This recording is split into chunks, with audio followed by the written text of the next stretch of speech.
오늘 함께 할 말씀은 마크 빌츠 목사님의 욤 키프루입니다. 욤 키프루는 대속죄일이고요. 욤 키프림은 대속죄일의 복수형을 말합니다. 왜 복수형으로도 부를까요? 레위기 16장 33절에 보시면 대제사장이 지성소를 속죄하며 회막과 제단을 속죄하고 또 제사장들과 백성의 회중을 위하여 속죄할지니, 대제사장이 한 번의 속죄가 아닌 여러 번의 다른 속죄 의식을 하게 되기 때문입니다. 속죄라는 단어를 생각할 때 무엇을 속죄한다고 생각하세요? 지성소와 회막과 제단이 죄를 졌나요? 방금 읽은 구절은 무엇을 말하는 것일까요? 그리고 6월절은 욤 키프르와 다른 점이 무엇인가요? 6월절은 첫 번째 달에 있는데 욤 키프르는 7번째 달에 있습니다. 이 두 절기의 다른 점이 무엇일까요? 이 부분에 대해 오늘 살펴볼 것입니다. 흥미로운 점은 죄에 대한 것뿐만 아니라 부정함에 대한 것과도 이것들이 연결되어 있다는 것입니다. 더러운 게 제단에 묻으면 물로 닦는다고 씻겨지는 게 아니죠. 우리는 무엇인가 더러우면 비누 같은 걸로 깨끗하게 씻으려고 하지요. 그런데 깨끗게 하려면 이전에 뿌려진 모든 피 위에 정결케 하는 피를 뿌려야 깨끗게 되는 것입니다. 오직 이날만 특별한 피를 뿌려야 했습니다. 제단에서 순염소를 희생했었고 순양, 소를 희생하고 그러는데요. 오직 이날만 특별히 희생하는 동물들이 있습니다.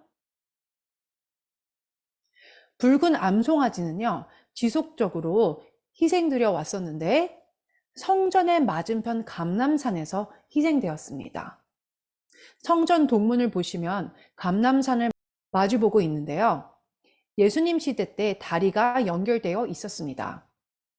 그곳에서 붉은 암송아지를 죽였었지요. 붉은 암송아지의 죄는 부정하게 되었을 때 깨끗하게 하는 것이지 반드시 죄를 다 깨끗하게 하는 것은 아니었습니다. 자, 예를 들어 만약 여러분이 죽은 사람의 무덤을 밟고 지나갔다고 해봅시다. 그것은 죄가 되진 않지만 성전에는 들어갈 수가 없죠. 성전에 들어가려면 암송아지의 죄를 뒤집어 써야 했던 것입니다. 레위기 16장 6절에서 10절을 볼 텐데요. 먼저 아셔야 할 것은 욤 키프르는 성소와 지성소와 회막과 제단과 제사장과 백성들을 위한 절기입니다. 아론은 자기를 위한 속죄제의 수송아지를 들이대 자기와 집안을 위하여 속죄하고 또 그 두 염소를 가지고 회막문 여호와 앞에 두고 두 염소를 위하여 제비 뽑되 한 제비는 여호와를 위하고 한 제비는 아사셀을 위하여 할지며. 자, 아사셀에 대해 들어본 적이 있으시죠? 히브리어로 속죄 염소를 아사셀이라고 합니다. 히브리어로 염소를 아스라고 하고요. 아셀은 떠나가다 아니면 사라지다 라는 뜻입니다. 그래서 이것을 합해서 아사셀이라고 하는데요. 아사셀 염소는 즉 떠나가는 염소라는 뜻입니다. 한 염소는 속죄제로 드리게 되지만 다른 한 마리는 멀리 10마일을 광야로 데리고 떠나가야 합니다.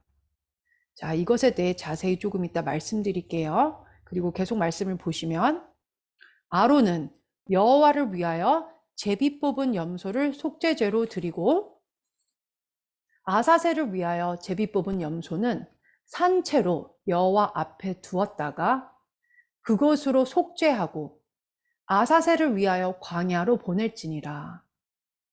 아사셀 염소는 산채로 여호와 앞에 두게 됩니다.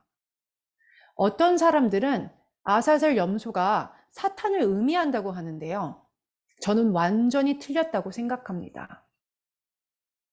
왜냐하면 어떻게 사탄이 속죄를 할 수 있나요? 아사셀 염소는 주님이 우리의 죄를 가져가시는 것을 뜻합니다.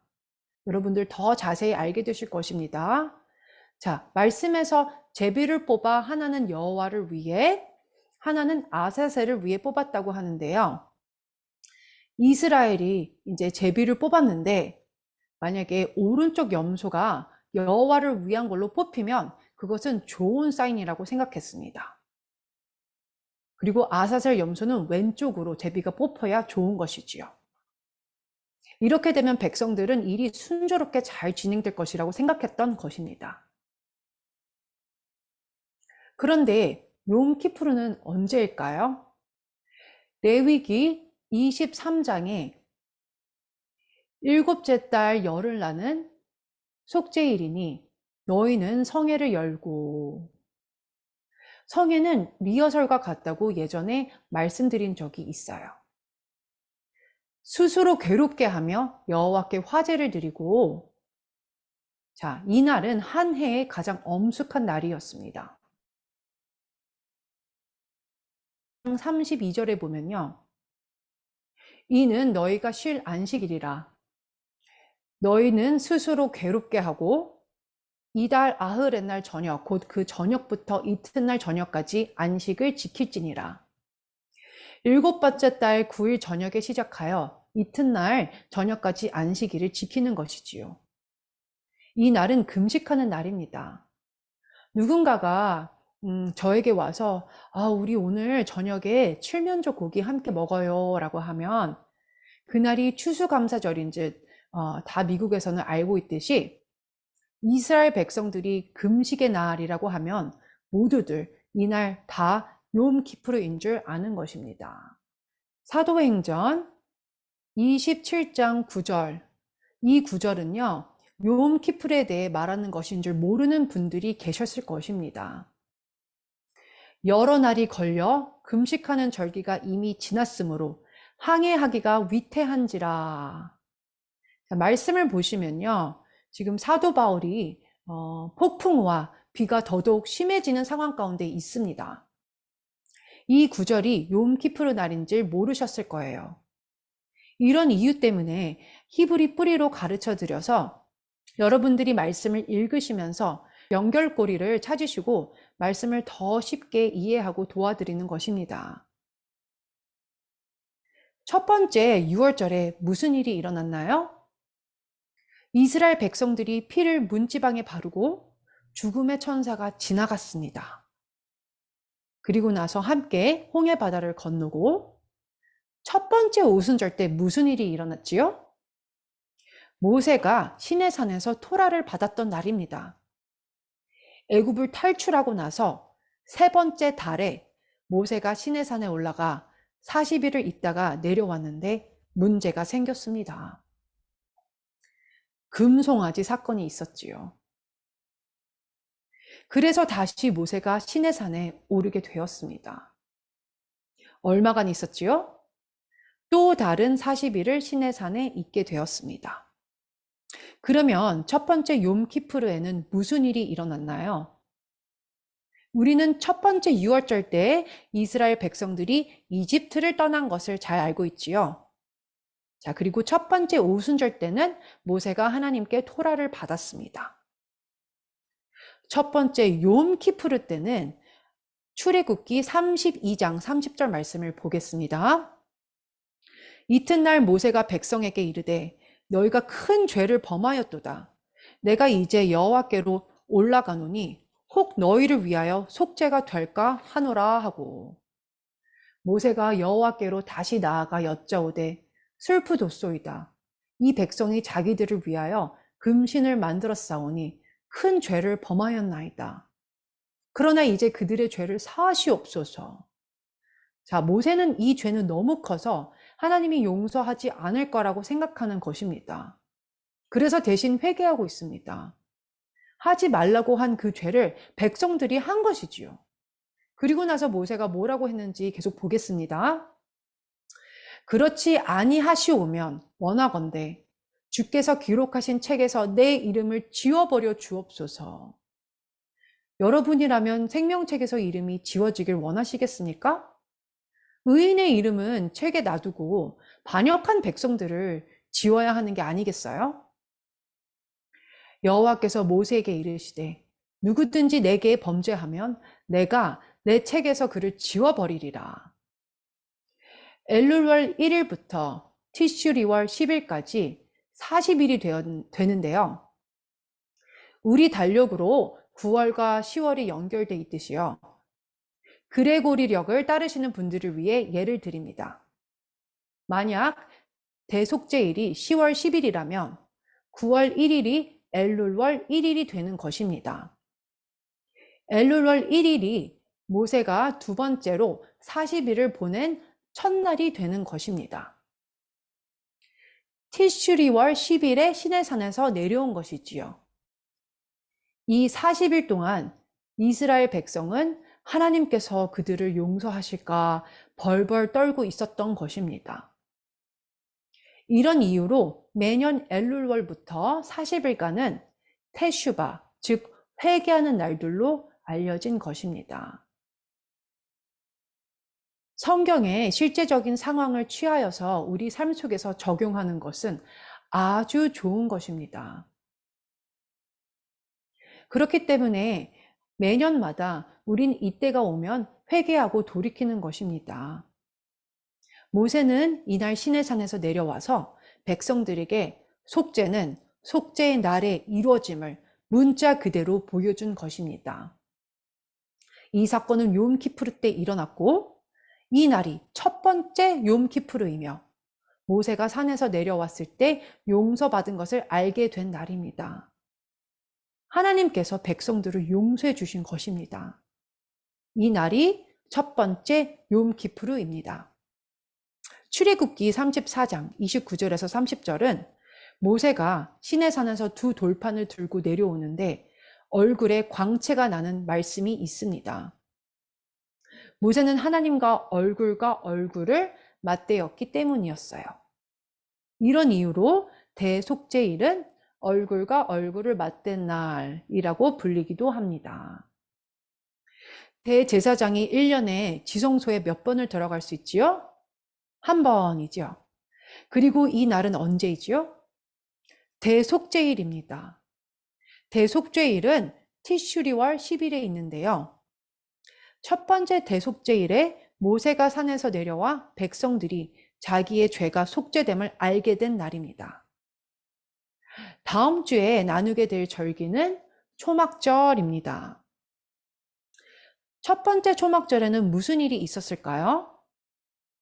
출애굽기 35장을 보면 모세가 시내산에 40일 동안 있었을 때 무슨 일이 일어났지요?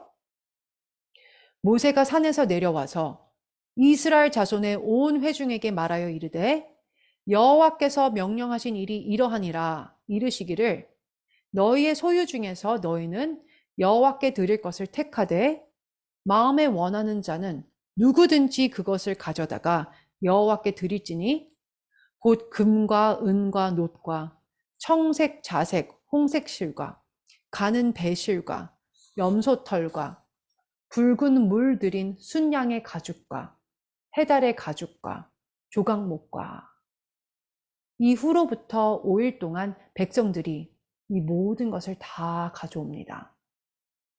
그리고 나서 무슨 일이 일어나지요? 레위기 23장 39절에서 40절 너희가 토지 소산 거두기를 마치거든 일곱째 달 15날부터 이래 동안 여호와의 절기를 지키되 첫날에도 안식하고 여덟째 날에도 안식할 것이요. 7일 동안 절기를 지키고 여덟째 날까지 왜 지킬까 궁금해 하실 것입니다. 제가 다음 주에 자세히 나누겠습니다.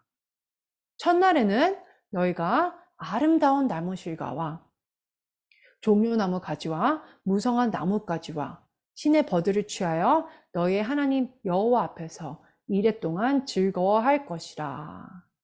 초막절을 설명한 구절입니다.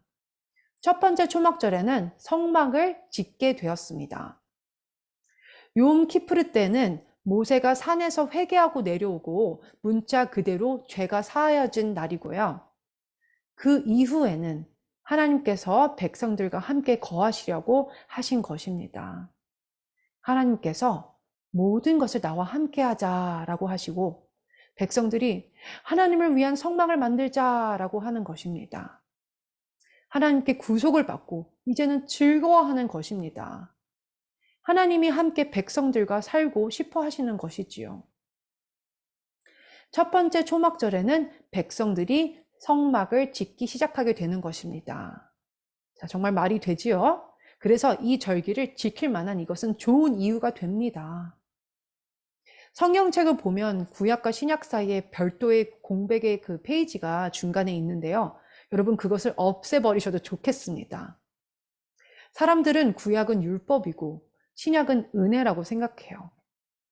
구약 전체의 은혜가 다 있습니다. 대속죄일은 은혜의 날이었어요. 해마다 이스라엘이 새로운 시작을 경험할 수 있었기 때문입니다. 이 날에 이들의 죄가 속죄되었습니다. 대속죄일은 하나님의 의가 거하는, 하나님의 나라를 위한, 죄를 최종 처분하는 하나님의 계획을 예언적으로 알려주는 날입니다. 베드로후서 3장 13절. 우리는 그의 약속대로 의가 있는 곳인 새 하늘과 새 땅을 바라보도다. 하나님은 그분의 의가 거하는 것을 원하십니다. 거듭나면 새 삶을 시작하는 것에 대해 다들 믿으시지요? 매해 대속죄일에 이스라엘은 거듭나서 새 삶을 살게 되는 거예요. 이 날은 다시 시작하는 새 시작을 의미합니다. 히브리어로 속죄를 카파르라고 합니다. 무엇을 덮다라는 뜻이죠. 신용카드를 한번 예로 생각해 봅시다. 물건의 값을 다 지불하기 전에 신용카드로 대체할 수는 있는 것입니다. 자, 신용카드는 지불을 하는 것이 아닙니다. 마지막으로 지불할 때까지 잠시 결제를 하는 수단이 되는 것 뿐입니다. 이와 같이 대속죄일은 완전한 죄가 용서될 때까지 덮어주는 개념이 됩니다. 또 다른 예를 들면 방을 치울 때 침대 밑에 다 물건을 넣어둘 때가 있지요. 메시아가 오시기 전까진 욤키푸르는 죄를 덮어주는 개념이 되고 마치 다 침대 아래 넣어두는 것과 비슷한 것입니다. 요한복음 1장 29절 이튿날 요한이 예수께서 자기에게 나아오심을 보고 이르되 보라 세상 죄를 지고 가는 하나님의 어린 양이로다. 주님의 첫 언약의 메시지는 보이지 않게 죄를 덮어주는 것을 의미합니다. 신용카드의 사례처럼 말이지요. 그렇죠? 물건을 살 때 잠시 결제는 하는 것 같으나 완전히 청구서를 지불할 때까지는 지불이 된 게 아니지요. 그렇기에 시편 103편 12절에 동이 서에서 먼 것 같이 우리의 죄가를 우리에게서 멀리 옮기셨으며 예수님은 죄를 옮기셨어요. 그저 덮고 가린 것이 아닌 것입니다.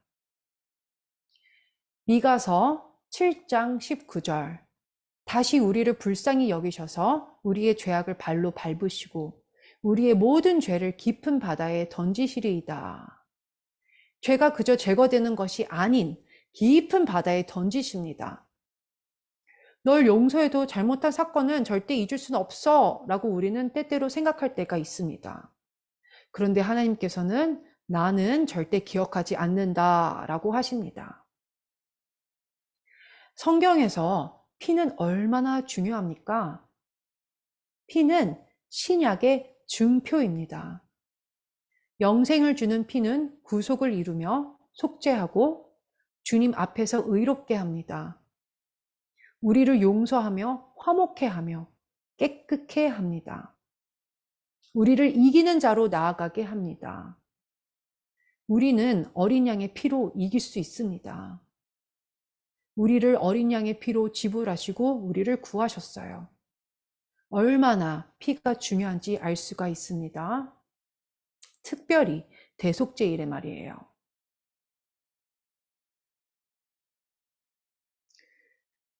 욥기 9장 30절에서 33절 보겠습니다.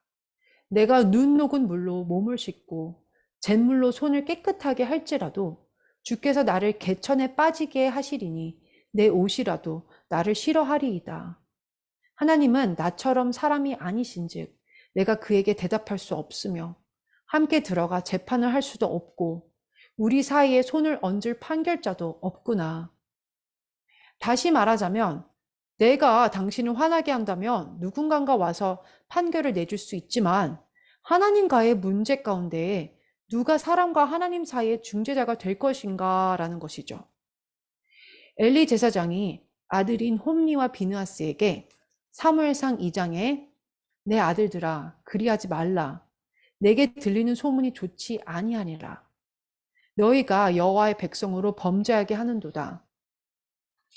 사람이 사람에게 범죄하면 하나님이 심판하시려니와 만일 사람이 여호와께 범죄하면 누가 그를 위하여 강구하겠느냐 하되. 이 말씀은 예수님이 하나님임을 알려주는 구절입니다. 세상의 많은 사람들이 예수님이 하나님임을 알지 못하고 그저 좋은 사람이었다고만 합니다.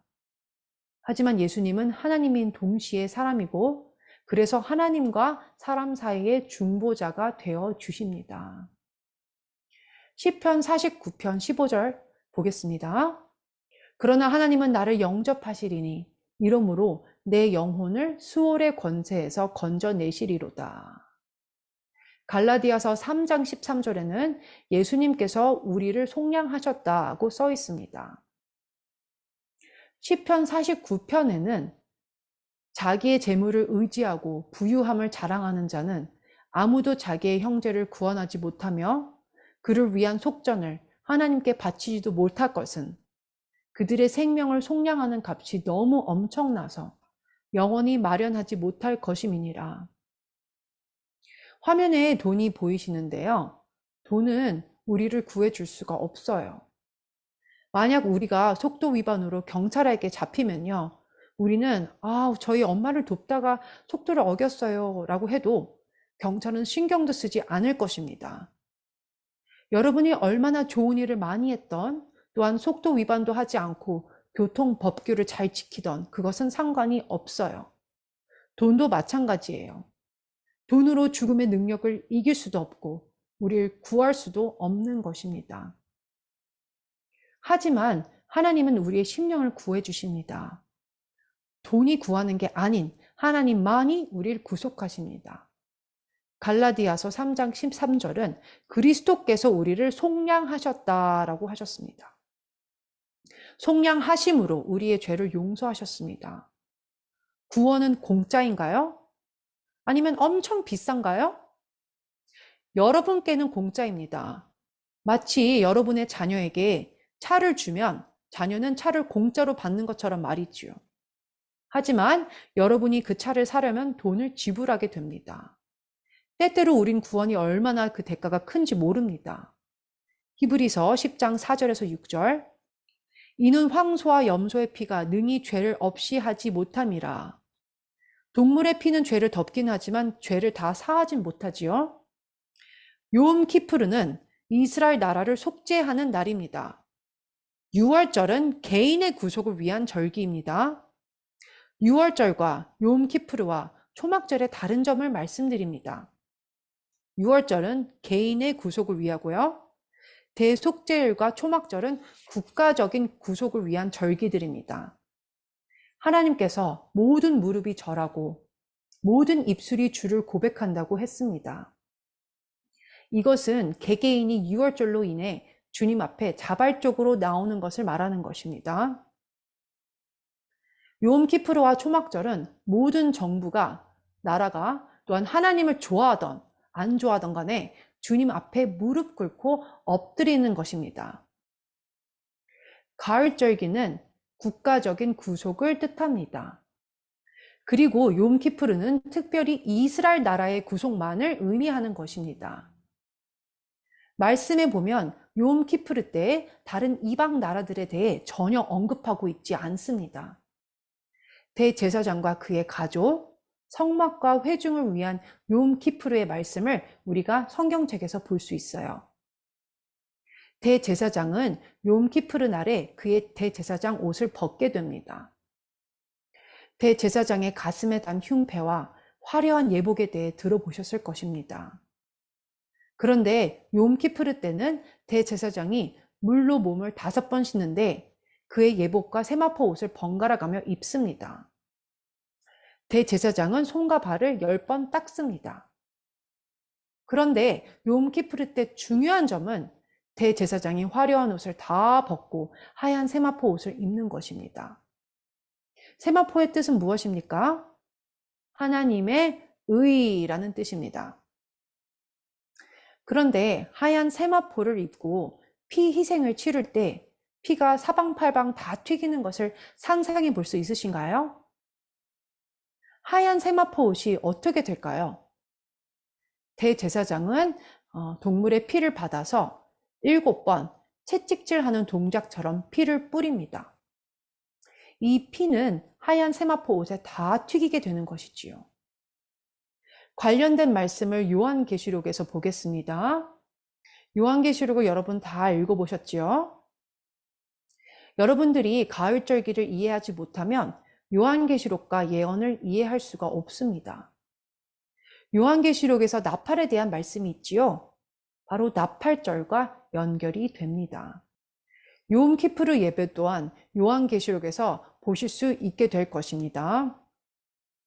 하나님이 사람 가운데에 거하시며 직접 치리하시는 천년 왕국의 시작이 되는 초막절을 또한 요한계시록에서 보게 될 것입니다. 다 말씀에서 찾을 수 있어요. 여러분 혹시 대제사장이 지성소에 들어갈 때 종을 예복에 달고 들어가서 만약에 죽게 되면 밖에 사람들이 그 줄을 끌어당겨서 대제사장을 내오는 것에 대해 들어본 적이 있으신가요? 그것은 다 가짜입니다. 왜냐하면 종이 달린 그 어떤 옷도 입지 않고 하얀 세마포를 입고 들어가기 때문이에요. 자, 지성소에 들어갈 때는 하얀 세마포를 입어야 했습니다. 종 달고 들어가는 이야기는 누가 만들어낸 이야기입니다. 지성소에 1년에 한 번만 대제사장이 들어갈 수 있는데 화려한 대제사장 예복이 아닌 하얀 세마포만 입고 들어갈 수 있었습니다. 레위기 16장 3절 아론이 성소에 들어오려면 수송아지를 속죄 제물로 삼고 순양을 범제물로 삼고 거룩한 세마포 속옷을 입으며 세마포 속바지를 몸에 입고 세마포 띠를 띠며 세마포 관을 쓸지니 이것들은 거룩한 옷이라 물로 그의 몸을 씻고 입을 것이며 이스라엘 자손의 회중에게서 속죄 제물로 삼기 위하여 순염소 2마리와 번제물로 삼기 위하여 순양 1마리를 가져갈지니라. 욤키프르 때는 금식을 하며 고통을 느끼는데요. 이사야 53장에 보시면 예수아에 대한 말씀이 나옵니다. 그는 실로 우리의 질고를 지고 우리의 슬픔을 당하였거늘 우리는 생각하기를 그는 징벌을 받아 하나님께 맞으며 고난을 당한다 하였노라. 대속죄일은 고통받으신 예수아를 기억하며 금식하는 것입니다. 이사야 1장 18절 말씀 보겠습니다. 여호와께서 말씀하시되 오라 우리가 서로 변론하자. 너희의 죄가 주홍 같을지라도 눈과 같이 희어질 것이요 진홍같이 붉을지라도 양털같이 휘게 되리라. 하나님은 붉은 죄를 하얗게 바꾸고 싶어 하십니다. 매우 의미 있는 표현이에요. 조금 있다가 더 자세히 보게 되겠습니다. 예레미야 2장 22절 볼게요. 주 여호와의 말씀이니라. 내가 잿물로 스스로 씻으며 내가 많은 비누를 쓸지라도 내 죄악이 내 앞에 그대로 있으리니. 히브리어로 씻다라는 단어는 사실상 짓밟다라는 뜻입니다. 발로 밟는 것이지요. 잿물은 무엇인가요? 산성의 성분을 가지고 있는 물이에요. 산으로 몸을 씻는다고 생각해 보세요. 산으로 죄를 씻어낼 수 있을까요? 또한 이 구절에 비누라는 단어가 나오는데 비누는 알칼리성입니다. 화학에 대해 조금 아신다면 극도의 알칼리성과 산성은 사람을 죽일 수 있습니다. 하나님께서는 내가 이 둘 중 하나로 씻는다고 할지라도 너를 구할 수 없단다. 왜냐하면 너의 죄가 내 앞에 새겨져 있기 때문이야. 새겨져 있다라는 뜻은 돌에 새겨 있다라는 뜻입니다. 돌에 새겨 있는 것을 산성과 알칼리성으로 제거할 수 없습니다.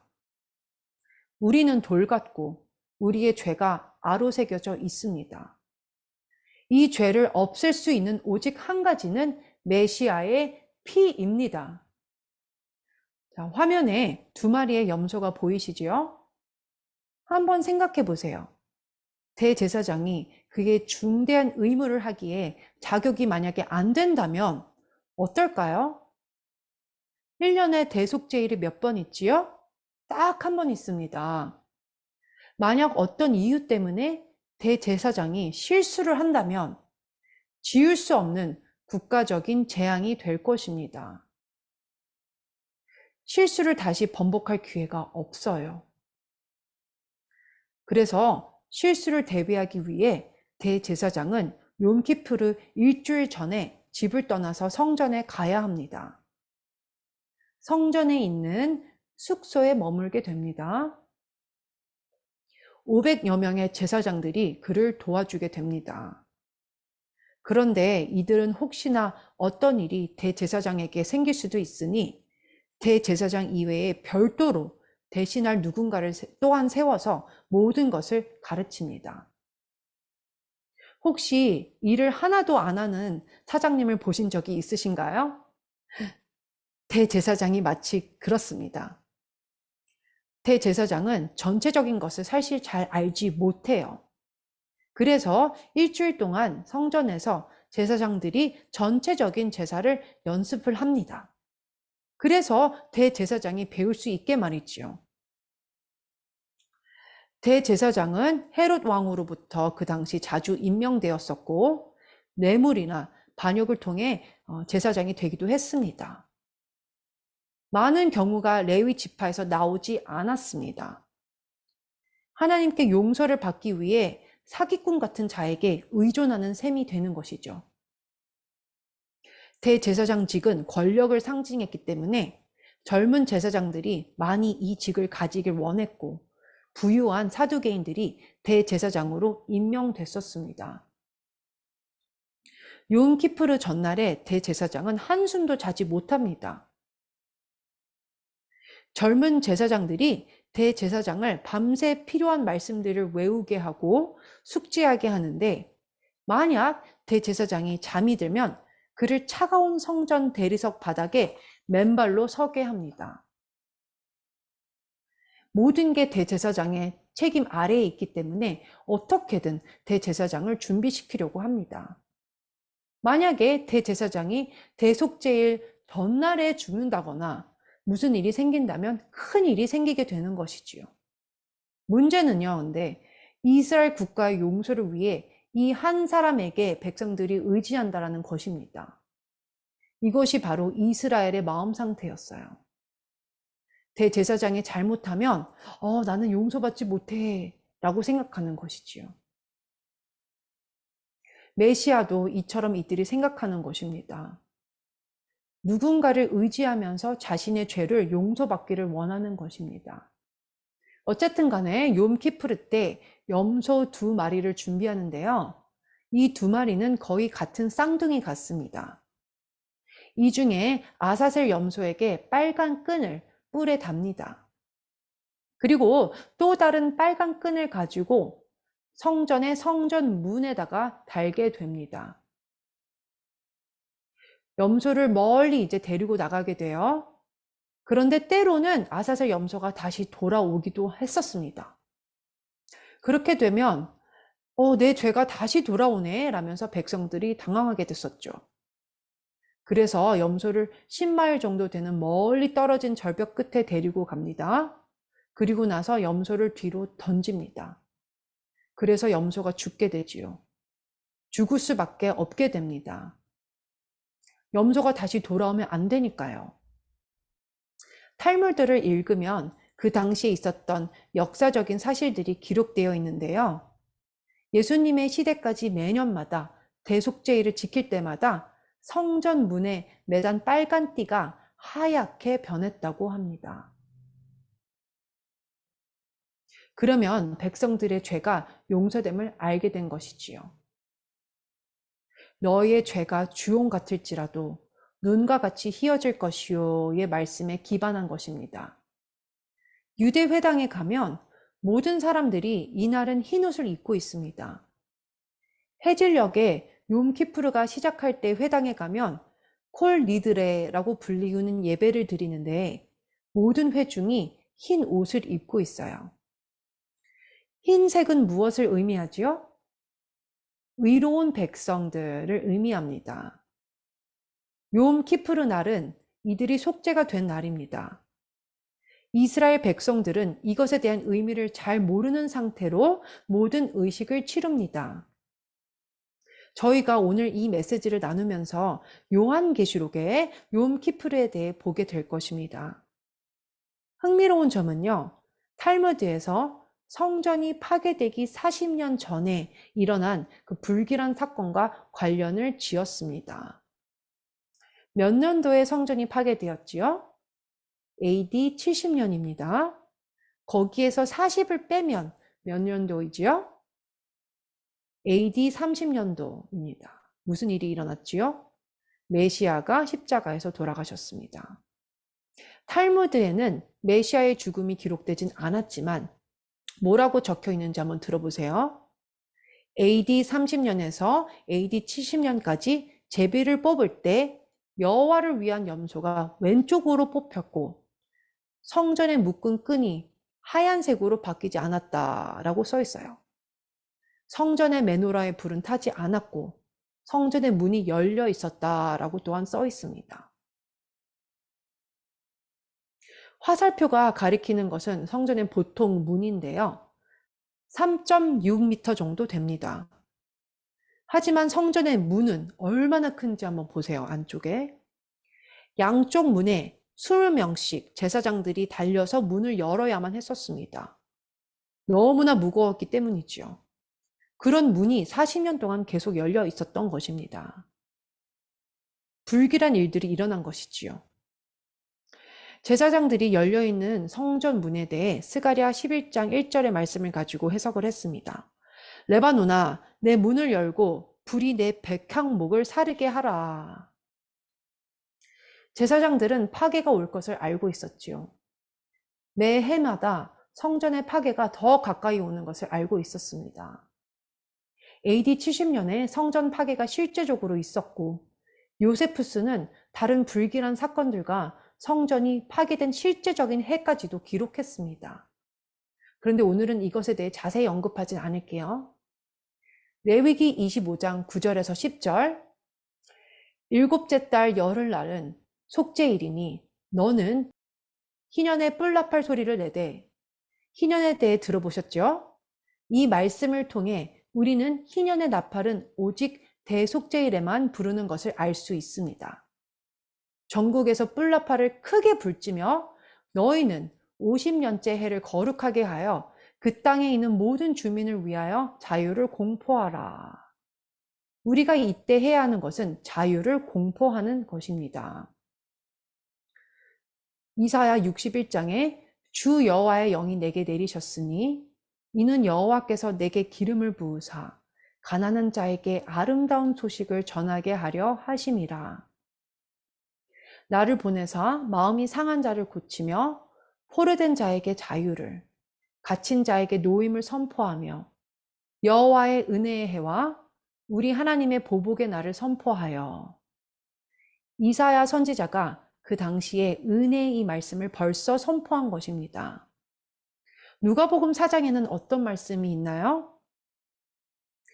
예수께서 성령의 충만함을 입어 요단강에서 돌아오사 광야에서 40일 동안 성령에게 이끌리시며 마귀에게 시험을 받으시더라. 이 모든 날에 아무것도 잡수시지 아니하시니 날수가 다음에 줄이신지라. 누가복음 4장 14절에서 21절 예수께서 성령의 능력으로 갈릴리에 돌아가시니 그 소문이 사방에 퍼졌고 친히 그 여러 회당에서 가르치심에 뭇 사람에게 칭송을 받으시더라. 예수께서 그 자라나신 곳 나사렛에 이르사 안식일에 늘 하시던 대로 회당에 들어가사 성경을 읽으려고 서심해. 욤키프르는요, 수요일이어도 안식일입니다. 선지자 이사야의 글을 들이거늘 책을 펴서 이렇게 기록된 데를 찾으시니 곧 주의 성령이 내게 임하셨으니 이는 가난한 자에게 복음을 전하게 하시려고 내게 기름을 부으시고 나를 보내사 포로된 자에게 자유를 눈먼 자에게 다시 보게 함을 전파하며 눌린 자를 자유롭게 하고 주의 은혜의 해를 전파하게 하려 하심이라 하였더라. 책을 덮어 그 맡은 자에게 주시고 앉으시니. 지난주에 나눈 내용을 기억하시나요? 욤 테루아는 책이 열리는 날입니다. 욤 키프르는 책을 덮는 날이에요. 예수님께서 오늘 귀로 들은 이 말씀이 성취됐다라고 말씀하시고 또한 우리가 읽은 말씀이 욤 키프르에 일어난다라는 뜻입니다. 왜냐하면 은혜의 해를 오직 욤 키프르 때에만 선포할 수 있기 때문입니다. 그리고 예수님은 공생의 사역을 희년에 시작했다는 것을 또한 알 수 있습니다. 아주 놀라운 시간에 시작하신 것이죠. 욤 키프르 때에 아사셀 염소를 어떻게 했는지 기억하시죠? 절벽에 데리고 가서 던지게 됩니다. 누가복음 4장에 다시 가서 사람들이 예수님의 말씀 선포를 좋아했는지 싫어했는지 한번 보겠습니다. 회당에 있는 자들이 이것을 듣고 다 크게 화가 나서 일어나 동네 밖으로 쫓아내요. 그 동네가 건설된 산 낭떠러지까지 끌고 가서 밀쳐 떨어뜨리고자 하되 욤 키프르의 아사셀 염소 마냥 사람들이 예수님을 낭떠러지에 몰고 가서 밀쳐 죽이려고 했었습니다. 자, 우리 연결고리를 볼 수가 있습니다. 흥미롭죠? 이제는 레위기와 요한계시록을 보면서 주님의 신성한 약속을 살펴보겠습니다. 욤 키프르 때의 일은 제가 믿기론 어떤 특정 해의 욤 키프르에 앞으로 일어날 것이라 믿습니다. 레위기 16장은 대제사장에 대한 말씀입니다. 그는 흰 옷을 입고 있어요. 향로를 취하여 여호와 앞 단 위에서 피운 불을 그것에 채우고 또 두 손에 곱게 간 향기로운 향을 채워가지고 장 안에 들어가서 여호와 앞에서 분향하여 향연으로 증거계 위 속죄서를 가리우게 할지니 그리하면 그가 죽음을 면할 것이며 그는 또 수송아지의 피를 취하여 손가락으로 속죄소 동편에 뿌리고 또 손가락으로 그 피를 속죄소 앞에 7번 뿌릴 것이며 피가 흰 세마포 옷에 다 묻게 됩니다. 또 백성을 위한 속죄제 염소를 잡아 그 피를 가지고 장 안에 들어가서 그 수송아지 피로 행함같이 그 피로 행하여 속죄소 위와 속죄소 앞에 뿌릴지니. 한 가지 흥미로운 것은요, 시편 141편에 나의 기도가 주의 앞에 분향함과 같이 되며 기도와 분향하는 것은 같은 것임을 알 수가 있습니다. 나의 손 드는 것이 저녁 제사같이 되게 하소서. 시편 141편 2절에 나의 기도가 주의 앞에 분향함 같이 되며 기도와 분향하는 것은 같은 것임을 알 수가 있지요. 나의 손 드는 것이 저녁 제사같이 되게 하소서. 요한계시록 6장 9절에는 뭐라고 써 있지요? 다섯째 인을 떼실 때에 내가 보니 하나님의 말씀과 저희의 가진 증거를 인하여 죽임을 당한 영혼들이 제단 아래에 있어 큰 소리로 불러 가로되 거룩하고 참되신 대주제여 땅에 거하는 자들을 심판하여 우리 피를 신원하여 주지 아니하시기를 어느 때까지 하시려나이까 하니. 욤 키프르 때 주님의 복수가 이루어집니다. 심판의 날은 욤 테루아이고요. 형량이 욤 키프르 때 내려집니다. 요한계시록 8장을 보겠습니다. 우리는 대제사장이 욤 키프르 때 무엇을 하는지 방금 봤습니다. 요한계시록에서는 무슨 일이 일어나는지 보겠습니다. 또 다른 천사가 와서 제단 곁에 서서 금 향료를 가지고 많은 향을 받았으니 이는 모든 성도의 기도들과 합하여 보좌 앞 금단에 드리고자 함이라. 항연이 성도의 기도와 함께 천사의 손으로부터 하나님 앞으로 올라가는지라. 레위기에서 대제사장이 제단의 불을 가져와 분향을 하는 말씀을 읽었습니다. 자, 천사는 어떻게 했나요? 5절을 보면 천사가 향료를 가지고 단 위에 불을 담아다가 땅에 쏟음에 뇌성과 음성과 번개와 지진이 나더라. 몇 명의 천사가 있었죠? 7명. 나팔은 몇 개 있었죠? 7개. 대제사장이 피를 몇 번 뿌렸죠? 7번. 자, 이사야 63장 1절에서 4절을 보겠습니다. 지도에서 보는 지형은 현재 요르단이고 과거에는 보스라라고 불리운 곳입니다. 대제사장이 입고 있는 흰 옷을 기억하시지요? 피로 범벅이 되어 있었겠지요. 말씀을 보면 에돔에서 오며 홍해를 입고 보스라에서 오는 자가 누구뇨? 그 화려한 의복, 큰 능력으로 걷는 자가 누구뇨? 그는 내니 의를 말하는 자요. 구원하기에 능한 자니라. 어찌하여 내 의복이 붉으며 내 옷이 포도즙 틀을 밟는 자 같으뇨? 만민 중에 나와 함께한 자가 없이 내가 홀로 포도즙 틀을 밟았는데 내가 노함을 인하여 무리를 밟았고 분함을 인하여 짓밟았으므로 그들이 선혈이 내 옷에 튀어 내 의복을 다 더럽혔음이니 이는 내 원수 갚는 날이 내 마음에 있고. 자, 순교당한 사람들이 피를 신원해 달라고 했었죠. 내 구속할 해가 왔으나 희년을 말하는 것입니다. 이사야 61장 1절에서 2절을 보면요. 2절 맨 끝에 여호와의 은혜의 해를 전파한다라고 써 있습니다. 이 날은 주님이 멈추시는 날입니다. 왜냐하면 2절 맨 끝에 신원의 날을 전파한다고 또한 써 있기 때문이에요. 그 말씀이 계시록에 나오는 신원의 날입니다. 많은 언약들이 성취되는 것입니다.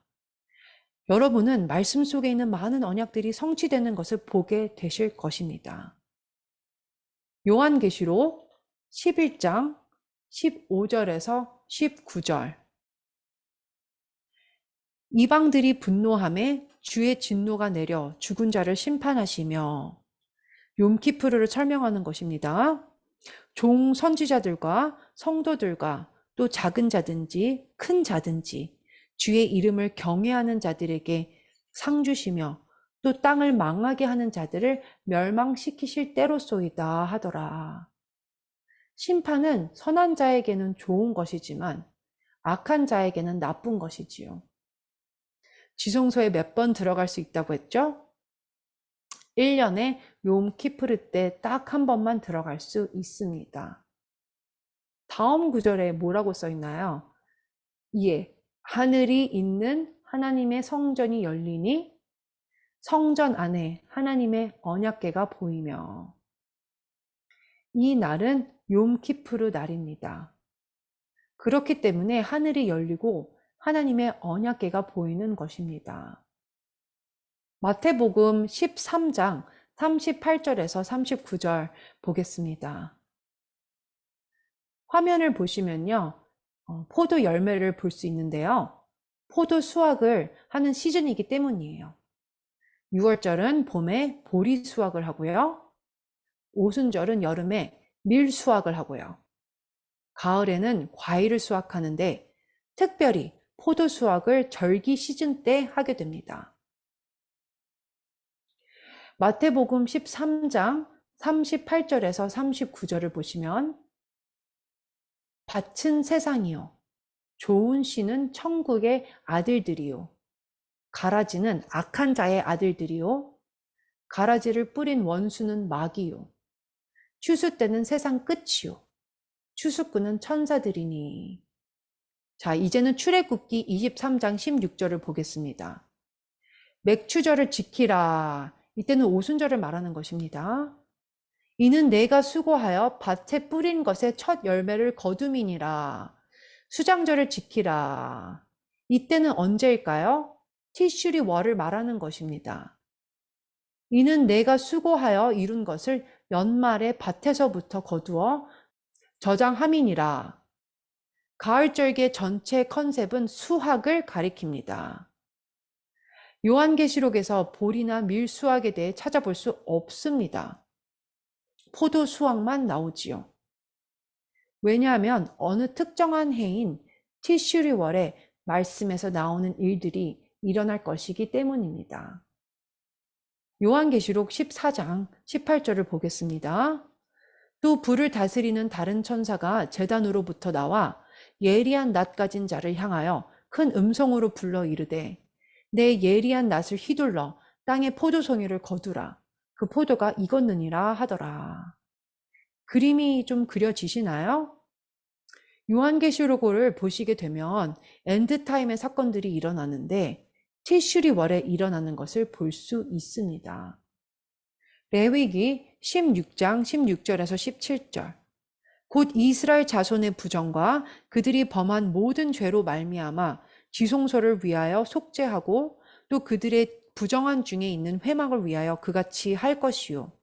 그가 지성소에 속죄하러 들어가서 자기와 그의 집안과 이스라엘 온 회중을 위하여 속죄하고 나오기까지는 누구든지 회막에 있지 못할 것이며. 몇 명이 지성소에 들어간다고 하지요? 딱 한 명, 대제사장만 들어가게 되는 것입니다. 요한계시록 15장 8절. 하나님의 영광과 능력으로 말미암아 성전의 연기가 가득 차매 일곱 천사의 일곱 재앙이 마치기까지는 성전에 능히 들어갈 자가 없더라. 이 말씀은 욤 키프르의 희생제사와 직접적인 상관관계가 있는 말씀이에요. 요한계시록 19장을 보겠습니다. 그의 심판은 참되고 의로운지라. 음행으로 땅을 더럽게 한 큰 음녀를 심판하사. 이 말씀은 욤 테루아에서 욤 키프르까지 다 의미합니다. 자기 종들의 피를 그 음녀의 손에 갚으셨도다 하고 그가 단 아래서 신원하는 피를 갚아주시고 피 뿌린 옷을 입었는데 왜 그랬을까요? 하늘의 욤 키프르 제사를 방금 끝냈기 때문입니다. 그의 이름은 하나님의 말씀입니다. 하늘의 군대들이 무엇을 입었지요? 희고 깨끗한 세마포 옷을 입었습니다. 모든 유대인들이 매 욤키프르 때마다 무엇을 입지요? 흰 옷을 입습니다. 그의 입에서 예리한 검이 나오니 이것으로 만국을 치겠고, 이젠 만국이란 단어가 나오지요. 이젠 개개인뿐만 아니라 나라들을 다스리는 것에 대한 것이 나옵니다. 친히 그들을 철장으로 다스리며 또 친히 하나님 곧 전능하신 이의 맹렬한 진노의 포도주 틀을 밟겠고, 포도가 나왔어요. 가을절기랑 연결이 되시지요? 제가 가장 놀라운 것을 알려드리겠습니다. 예언적으로 이 날에 정말 무엇이 일어나나요? 많은 일들이 일어나긴 하지만 우리는 어느 해인지는 모릅니다. 예언적으로 이 날은 이스라엘이 국가로서 예슈아를 메시아로 깨닫게 됩니다. 이스라엘 나라의 국가적인 구속이 임하는 날이지요. 이 일이 갑자기 일어나면 정말 기쁘겠지요. 고린도후서 3장 13절에서 16절, 고린도훈서 3장 13절에서 16절은 모세 얼굴에 수건을 쓴 말씀에 대해 써 있습니다. 저희가 아까 벌써 나누었지요? 자, 언제 일어난다고 했나요? 초막절 전에 있는 욤 키프르 날에 일어난다고 했습니다. 우리는 모세가 이스라엘 자손들에게 장차 없어질 것의 결국을 주목하지 못하게 하려고 수건을 그 얼굴에 쓴 것 같이 아니하노라. 그러나 그들의 마음이 완고하여 오늘까지도 구약을 읽을 때에 그 수건이 벗겨지지 아니하고 있으니 그 수건은 그리스도 안에서 없어질 것이라. 오늘까지 모세의 글을 읽을 때 그 수건이 그 마음을 덮었도다. 그러나 언제든지 이스라엘 국가가 주께로 돌아가면 그 수건이 벗겨지리라. 이 말씀은 이스라엘 국가가 주님께 돌아간다는 약속의 말씀입니다. 아직 성취되지 않은 말씀들이 성경에 있습니다. 많은 사람들이 다 이루어졌다고 생각하기도 해요. 아직 이루어지지 않은 말씀들을 이제 보게 되시겠습니다. 얼굴에서 수건이 벗겨진 것은 무슨 뜻일까요? 베일을 벗은 얼굴은 하나님의 영원한 목적을 보는 것입니다. 이스라엘은 아직 그들의 예언적인 거룩한 부르심에 진입하지 않았습니다. 많은 사람들이 생각하길 유대인은 베일이 있어도 크리스천들이 베일이 없다고 생각해요. 이사야서 25장 7절에서 8절 보겠습니다. 또 이 산에서 모든 민족의 얼굴을 가린 가리개와 열방 위에 덮인 덮개를 제하시며, 사실상 베일은 모든 민족에게 가려져 있습니다. 우리는 부분만 보이는 창문을 통해 보고 있는 것이지요. 사망을 영원히 멸하실 것이라 주 여호와께서 모든 얼굴에서 눈물을 씻기시며 자기 백성의 수치를 온 천하에서 제하시리라. 유대인을 말씀하시는 것입니다. 이 말씀은 아직 성취되지 않았어요.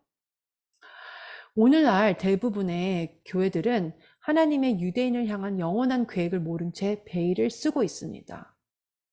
이 베일은 두 가지의 이유 때문인데요. 첫 번째는 교회가 유대인에 대한 하나님의 목적을 인식할 수 없기 때문이고요. 두 번째는 유대인들을 가리는 베일을 제거해야 하는 교회의 역할을 이해하지 못하기 때문입니다. 하나님께서는 교회와 유대인의 베일을 다 벗기실 것인데요. 하지만 어떤 중요한 일이 먼저 일어나길 기다리고 계십니다. 욤키푸르는 대제사장이 하나님의 얼굴을 맞대고 말할 수 있는 유일한 날입니다. 성경책에서 얼굴을 맞댄다는 표현이 나오면 욤키푸르에 대한 말씀인 것입니다. 레위기 16장 2절, 여호와께서 모세에게 이르시되 내 형 아론에게 이르라. 성소의 휘장 안 법궤 위 속죄소 앞에 아무 때나 들어오지 말라라고 하십니다. 자, 1년에 한 번만 들어가죠. 레위기 16장 34절에 이는 너희가 영원히 지킬 규례라. 이스라엘 자손의 모든 죄를 위하여 1년에 한 번 속죄할 것이니라. 아론이 여호와께서 모세에게 명령하신 대로 행하니라. 교회의 모든 크리스찬들이 구약에 나오는 모든 제사들이 다 죄를 위한 것이라고 생각합니다.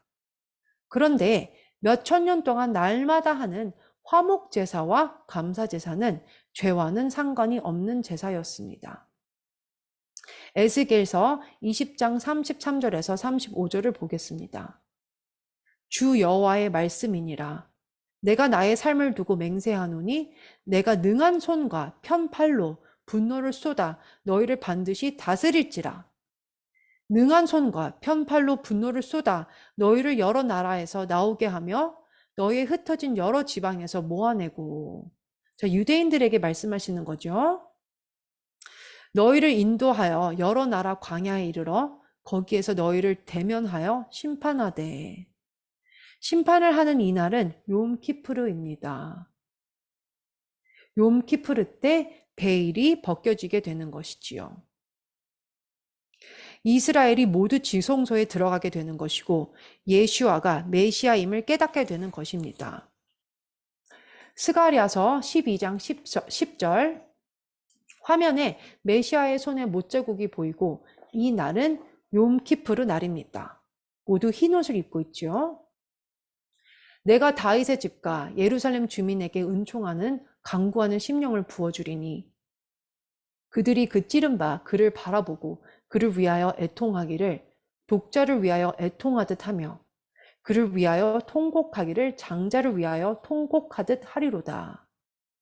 이스라엘이 찌른 주님을 메시아심을 알고 기다리는 날이 올 것입니다.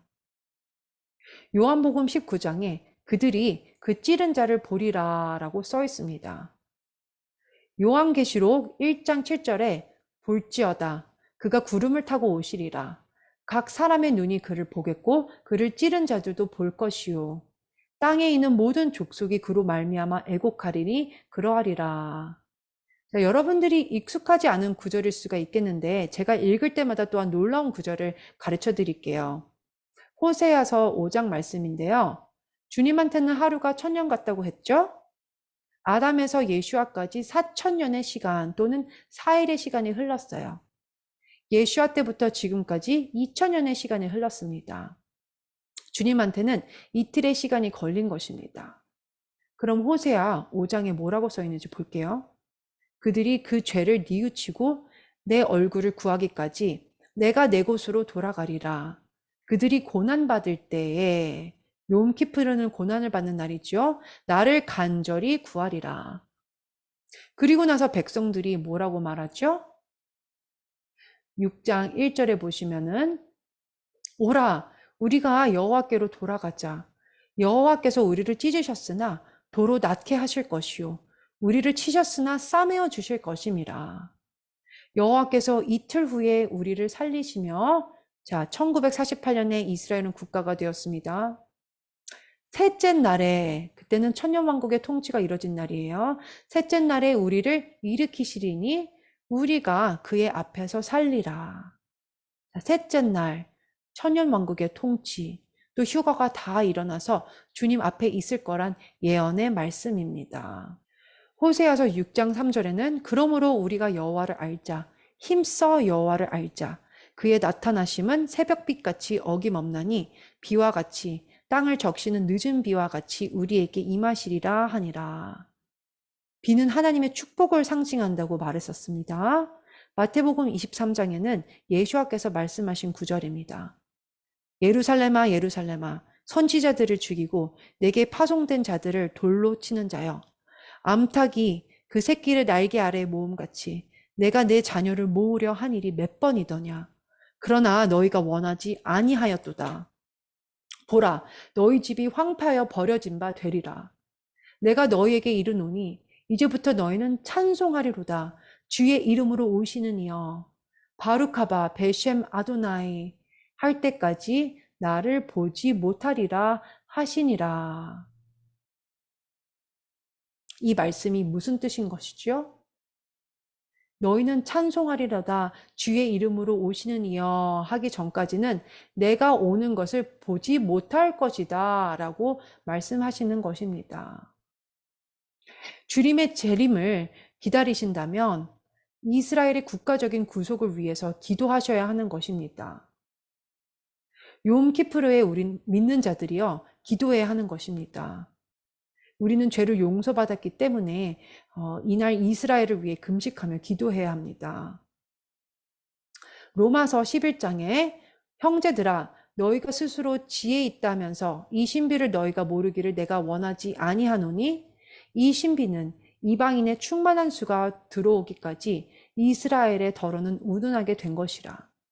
그리하여 온 이스라엘이 구원을 받으리라. 이스라엘의 국가적인 구속이 언젠가 임할 것입니다.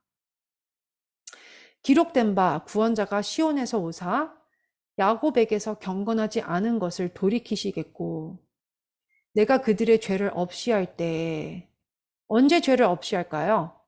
욤키프르 때입니다. 그들에게 이뤄질 내 언약이 이것이라 함과 같으니라. 하나님은 언약을 지키시나요? 왜 하나님께서 이스라엘과의 언약이 끝나고 아무 상관이 없다고 여러분들 그렇게 말씀하시나요? 하나님께서 이스라엘과의 언약을 어기신다면 여러분과의 언약도 어기실 것입니다. 이스라엘 향해 아직 성취되지 않은 약속들이 있습니다. 로마서 5장 28절 복음으로 하면 그들이 너희로 말미암아 원수된 자요 택하심으로 하면 조상들로 말미암아 사랑을 입은 자라. 하나님의 은사와 부르심에는 후회하심이 없느니라. 로마서 10장 1절 형제들아 내 마음에 원하는 바와 하나님께 구하는 바는 이스라엘을 위함이니 곧 그들로 구원을 받게 함이라. 사도행전 3장에는요. 형제들아 너희가 알지 못하여서 그리하였으며 너희 관리들도 그리한 줄 아노라. 그러나 하나님이 모든 선지자의 입을 통하여 자기의 그리스도께서 고난받으실 일을 미리 알게 하신 것을 이와 같이 이루셨느니라. 이 부분은 성취하였습니다. 자, 그리고 나서 베드로가 유대인들에게 뭐라고 하는지 보세요. 그러므로 너희가 회개하고 돌이켜 너희 죄 없이 함을 받으라. 이같이 하면 새롭게 되는 날이 주 앞으로부터 이룰 것이요. 자, 주님은 벌써 오셨고 벌써 올라가셨는데 이제는 국가적으로 회개하지 않으면 다시 오지 않는다고 말씀하시는 것입니다. 또 주께서 너희를 위하여 예정하신 그리스도 곧 예수를 보내시리니 만물을 회복하실 때까지 하늘이 마땅히 그를 받아두리라. 이스라엘이 회개하기 전까진 하늘이 예수아를 받아두고 있는 것입니다. 로마서 11장 15절을 보겠습니다. 그들을 버리는 것이 세상의 화목이 되거든 그 받아들이는 것이, 받아들이는 것은 휴거를 말합니다. 그 받아들이는 것이 죽은 자 가운데서 살아나는 것이 아니면 무엇이리요? 이 일이 일어나려면 무슨 일이 일어나야 하는 것이지요? 이스라엘의 국가적인 구속이 있어야 하는 것입니다. 예레미야서 31장 31절에서 36절은 이스라엘을 향한 언약에 대한 말씀입니다. 자, 다는 읽지 않고 굵직한 것만 잡고 넘어가겠습니다. 여호와의 말씀이니라. 보라, 날이 이르리니 내가 이스라엘 집과 유다 집에 새 언약을 맺으리라. 새 언약에 대해 들어보신 적 있으시지요? 새 언약은 이방인을 위한 것인가요? 말씀에 뭐라고 써 있지요? 새 언약은 이스라엘 집과 접붙인 자들을 위한 것입니다. 많은 교회들이 다른 언약과 다른 나무에 접붙임 받았다고 생각해요? 아닙니다. 다 하나입니다. 다 한 나무에만 접붙임 받는 거예요. 이 언약은 내가 그들의 조상들의 손을 잡고 맺었고 그들이 내 언약을 깨트렸습니다. 내가 이스라엘 집과 맺을 언약은 이러하니 내가 곧 나의 법을 그들의 속에 두며 그들의 마음에 기록하여 나는 그들의 하나님이 되고 그들은 내 백성이 될 것이라. 율법이 돌에 새겨진 것이 아닌 율법이 마음에 새겨지는 것입니다. 우리가 율법을 지켜야만 한다기보다는요, 율법을 지킬 수 있게 되어지는 것이고 성령님을 통해서 또한 율법을 지키기를 좋아하게 되는 것입니다. 이는 작은 자로부터 큰 자까지 다 나를 알기 때문이라. 내가 그들의 악행을 사하고 다시는 그 죄를 기억하지 아니하리라. 자, 욤키프르테처럼 들리는 말씀입니다. 여호와께서 이와 같이 말씀하셨느니라. 그는 해를 낮에 빛으로 주셨고 달과 별들을 밤의 빛으로 정하셨고 바다를 뒤흔들어 그 파도로 소리치게 하나니 그의 이름은 만군의 여호와니라. 이 법도가 내 앞에서 패할진대 이스라엘 자손도 내 앞에서 끊어져 영원히 나라가 되지 못하리라.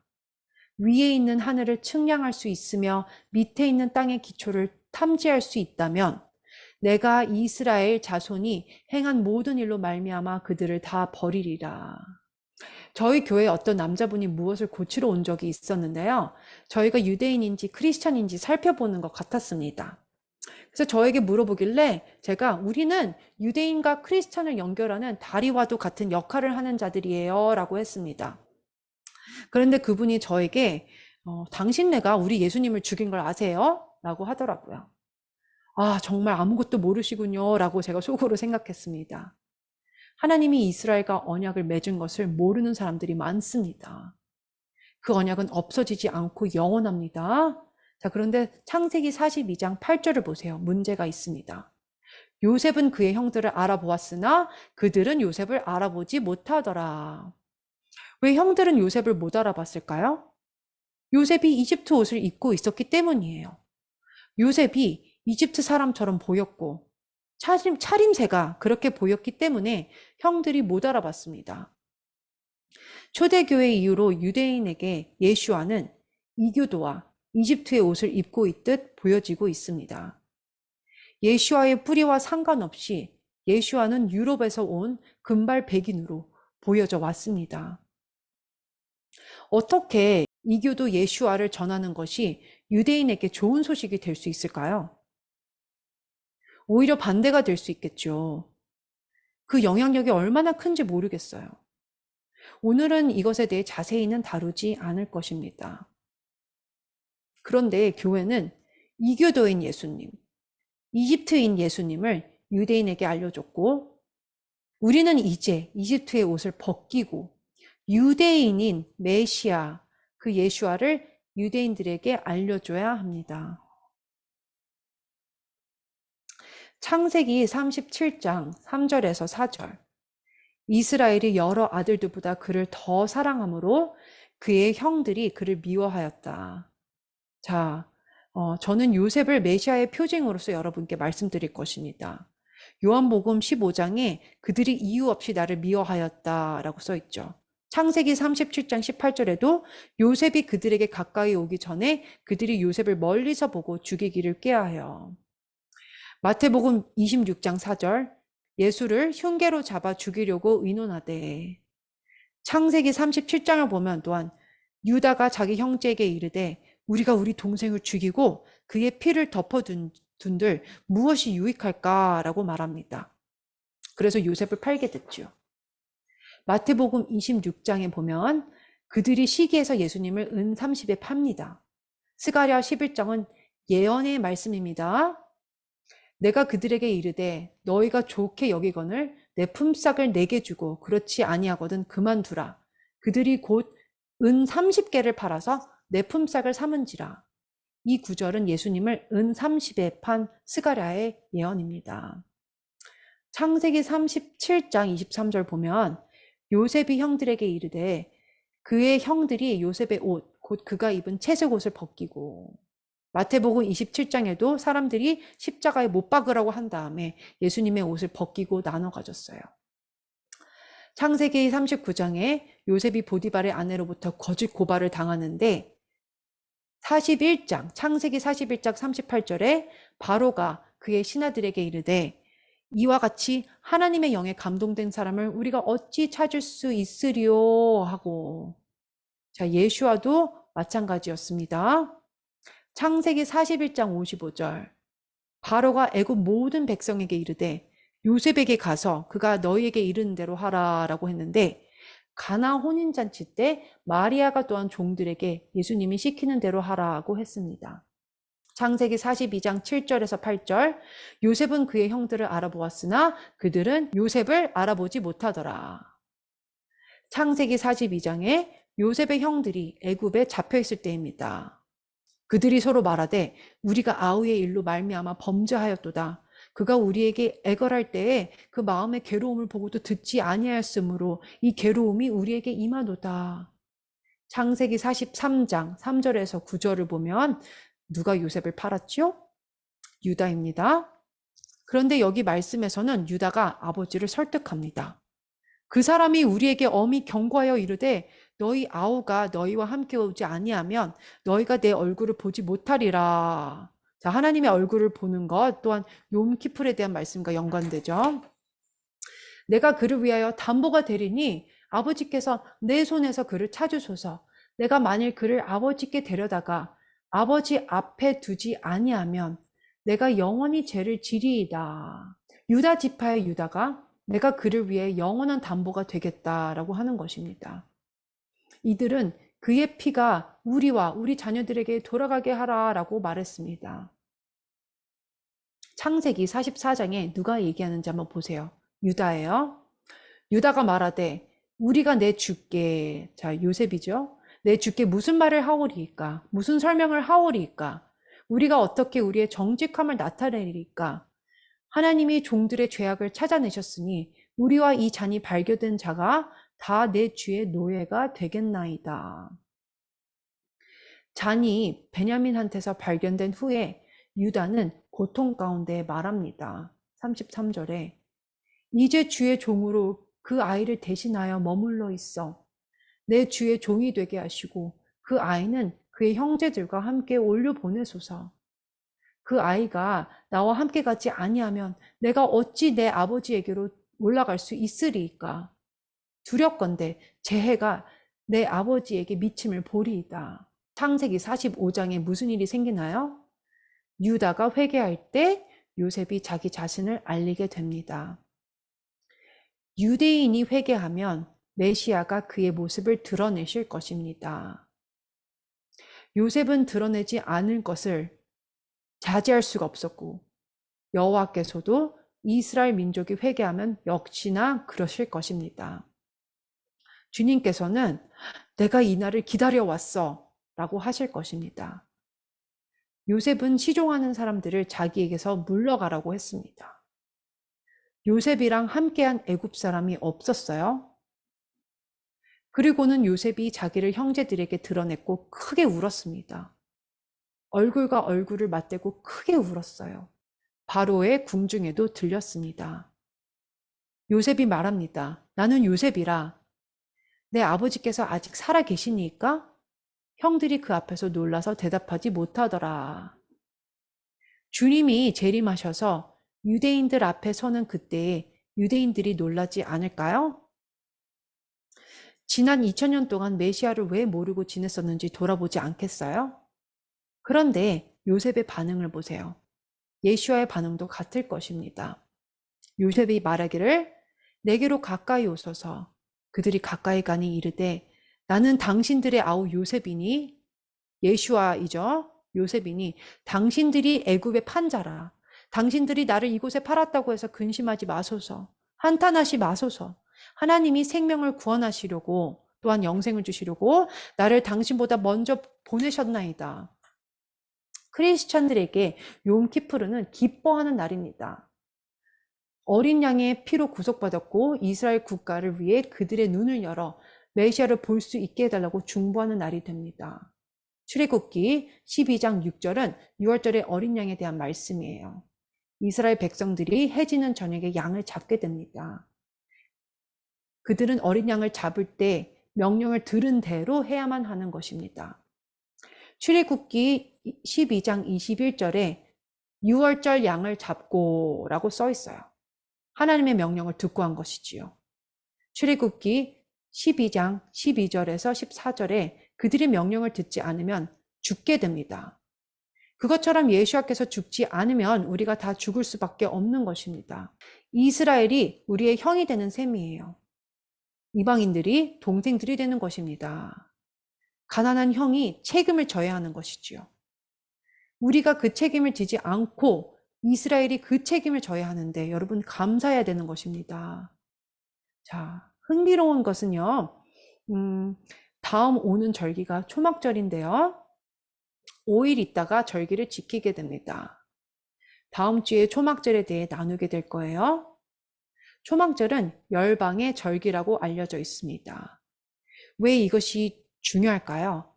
여러분께 간략하게 요약해서 알려드립니다. 창세기 10장 1절에서 32절에 특별히 1절 보시면 노아의 아들 셈과 함과 야벳의 족보는 이러하니라.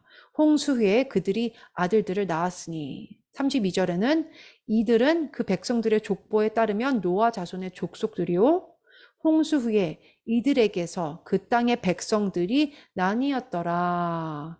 창세기 10장에 보면 70개의 나라로 나뉘어짐을 볼 수가 있어요. 열방이.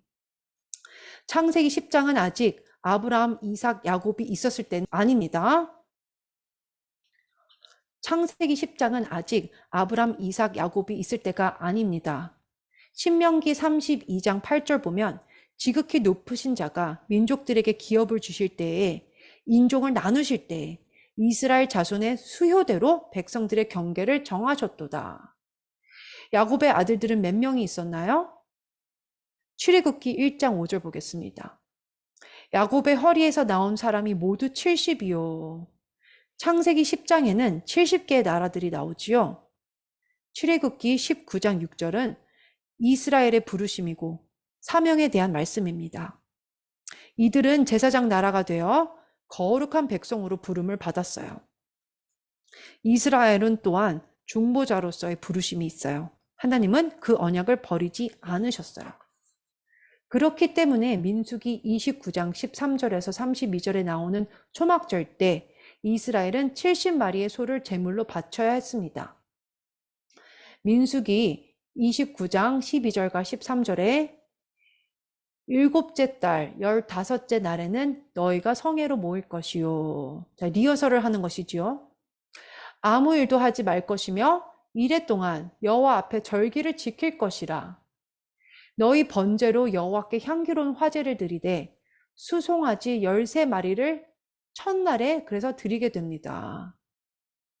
다음 날에는 12마리를 주님께 드리고 그 다음 날은 11마리, 10마리, 9마리, 8마리 계속 이렇게 해서 7일 동안 총 70마리를 잡게 되는 것입니다.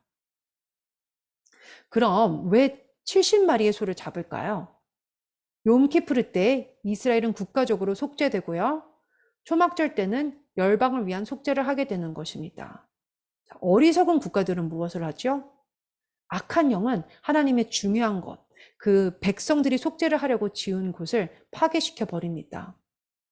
이방인들이 그 사실을 알았다면 성전을 파괴시키지 않고 군대를 동원해서 성전을 보호하게 했을 것입니다. 사탄은 하나님께서 그들을 구속하시려고 만든 그 중요한 곳을 파괴시키게 설득했습니다. 70개의 나라를 위한 70마리의 희생 제물인 소를 드리는 곳이죠. 양과 염소 나뉘는 것에 대해 들어본 적 있으시죠? 그 비유는 개인인가요? 아니면 나라에 대한 비유일까요?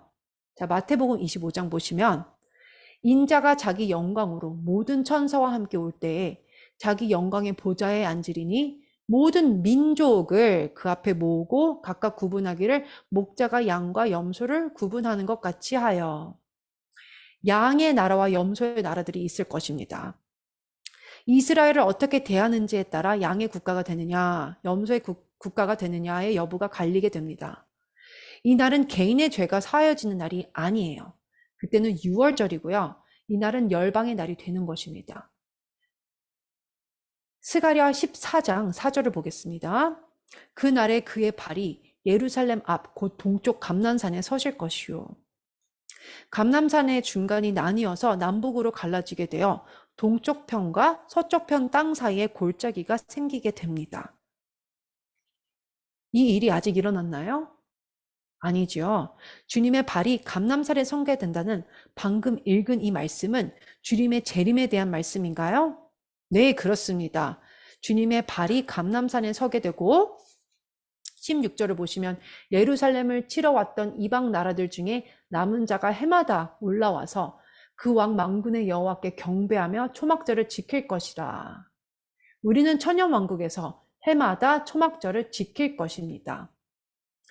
땅에 있는 족속들 중에 그 왕 만군의 여호와께 경배하러 예루살렘에 올라오지 아니한 자들에게는 비를 내리지 아니하실 것인즉 만일 애굽 족속이 올라오지 아니할 때에는 비 내림이 있지 아니하리니 여호와께서 초막절을 지키러 올라오지 아니하는 이방 나라들의 사람을 치시는 재앙을 그에게 내리실 것이라.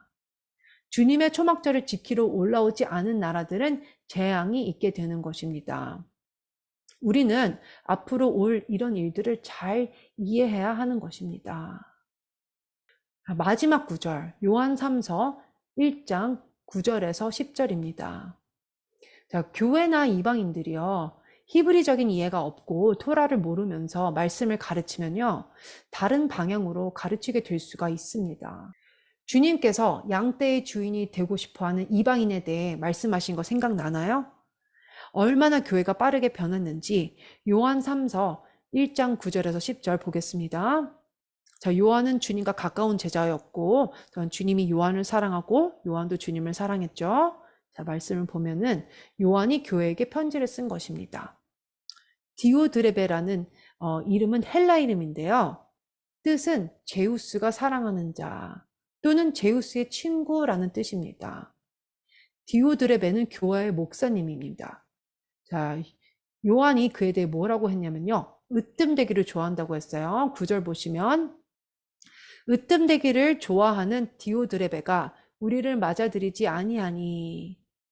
디오드레베는 요한이나 유대인들을 교회에서 맞아들이지 않았습니다. 이런 일들이 빠르게 번져나갔어요. 그러므로 내가 가면 그 행한 일을 잊지 아니하리라.